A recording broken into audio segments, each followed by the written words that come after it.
कभी सोचा है कि कुछ लोगों के पास इतना कुछ कैसे होता है जबकि दूसरे बस गुजारा करने के लिए ही जूझते रहते हैं?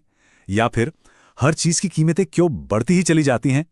इन सभी सवालों के जवाब ना अर्थशास्त्र की दुनिया में छिपे हैं, और आज हम मिलकर इसके कुछ रहस्यों से पर्दा हटाएंगे। हम सब कभी ना कभी इस सिचुएशन में जरूर आए हैं, है ना? जब हमें दो चीजें चाहिए होती हैं। मान लीजिए एक लेटेस्ट फोन और एक नया लैपटॉप, लेकिन बैंक बैलेंस देखकर समझ आता है कि भाई चुनना तो एक ही पड़ेगा। और देखिए, ये जो चुनाव करने की कश्मकश है ना, ये सिर्फ पैसों तक ही सीमित नहीं है। जरा अपने सबसे कीमती संसाधन के बारे में सोचिए, जिसे कभी वापस नहीं पाया जा सकता। वो है हमारा समय। क्या उस जरूरी एग्जाम के लिए पढ़ाई करें, या फिर अपनी पसंदीदा सीरीज का नया एपिसोड देखें? यकीन मानिए, ये भी एक आर्थिक फैसला ही है। तो बस सारी कहानी की जड़ यही है। हमारी ख्वाहिशों की लिस्ट तो कभी खत्म ही नहीं होती, लेकिन हमारे पास जो संसाधन है, चाहे वो पैसा हो या समय, वो यकीनन सीमित हैं। और ये जो तालमेल की कमी है ना, यही पूरे अर्थशास्त्र का शुरुआती बिंदु है। इस बड़ी और यूनिवर्सल समस्या के लिए अर्थशास्त्रियों के पास एक सीधा सा शब्द है, कमी, या जिसे हम स्कैर्सिटी कहते हैं। अब इसका ये मतलब नहीं है कि कुछ है ही नहीं। इसका मतलब बस इतना है कि हर किसी के लिए हर समय सब कुछ काफी नहीं है। तो सवाल यह है कि हम इससे निपटते कैसे हैं? स्कैर्सिटी की यही सच्चाई हमें फैसले लेने पर मजबूर करती है, और अर्थशास्त्र असल में फैसले लेने का ही विज्ञान है। इसमें हम ये पढ़ते हैं कि हम, मतलब कि लोग और समाज, ये कैसे तय करते हैं कि उनके पास जो भी कुछ है उसका क्या करना है। तो इसको ऐसे समझिए कि ये इंसानी बर्ताव का एक अल्टीमेट एनालिसिस है। जब बात संसाधनों की आती है, हम जो चीजें खरीदते हैं वो क्यों खरीदते हैं? कंपनियां ये कैसे तय करती हैं कि किसे नौकरी पर रखना है, किसे नहीं, या फिर सरकार टैक्स के पैसों को कहां खर्च करने वाली है? ये सब असल में आर्थिक फैसले तो हैं। और पता चलता है कि इस ग्रह पर हर समाज को, चाहे वो एक छोटा सा कबीला हो या फिर कोई बड़ी सुपर पावर, इन्हीं तीन बुनियादी सवालों का जवाब देना पड़ता है कि हम बनाने क्या जा रहे हैं, हम उसे बनाएंगे कैसे, और जब वो बन जाएगा तो आखिर वो सामान मिलेगा किससे? अब इन बड़े सवालों को हल करने के लिए अर्थशास्त्री अर्थव्यवस्था को देखने के लिए दो अलग अलग लेंस का इस्तेमाल करते हैं। एक, समझ लीजिए, माइक्रोस्कोप की तरह, और दूसरा एक टेलीस्कोप की तरह।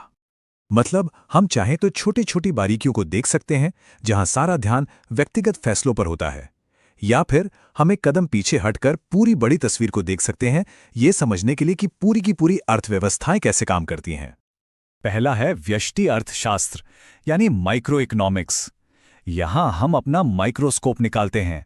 हम किसी एक व्यक्ति या किसी एक कंपनी के फैसलों को देखते हैं, जैसे अचानक टमाटर के दाम आसमान क्यों छूने लगते हैं, या फिर कौन सी बातें कंपनी को 100 नए लोगों को काम पर रखने के लिए प्रेरित करती है। ये सब माइक्रो इकोनॉमिक्स के सवाल हैं। और फिर आता है समष्टि अर्थशास्त्र, यानी मैक्रो इकोनॉमिक्स, जहां हम टेलीस्कोप का इस्तेमाल करते हैं। यहां हम पूरी अर्थव्यवस्था को एक साथ देखते हैं।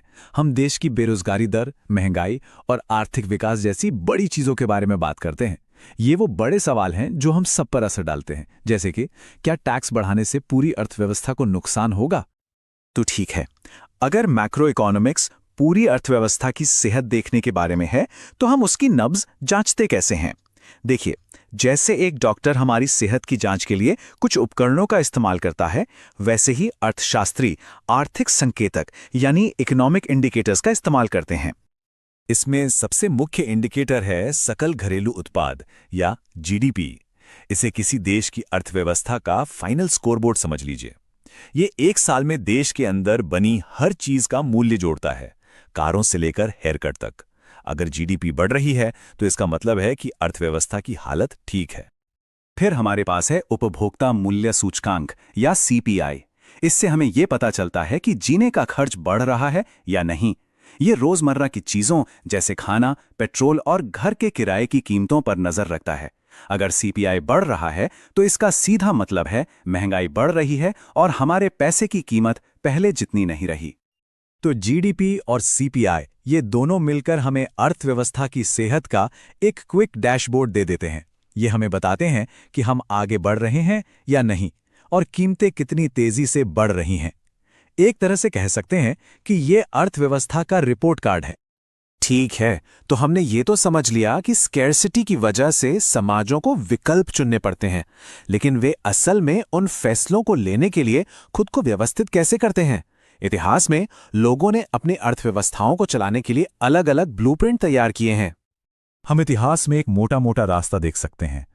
शुरू में शिकारी संग्राहक समाज थे, फिर जमींदारों और किसानों की सामंती व्यवस्था आई, और उसके बाद वो व्यवस्था आई जो औद्योगिक क्रांति के साथ असल में शुरू हुई, पूंजीवाद।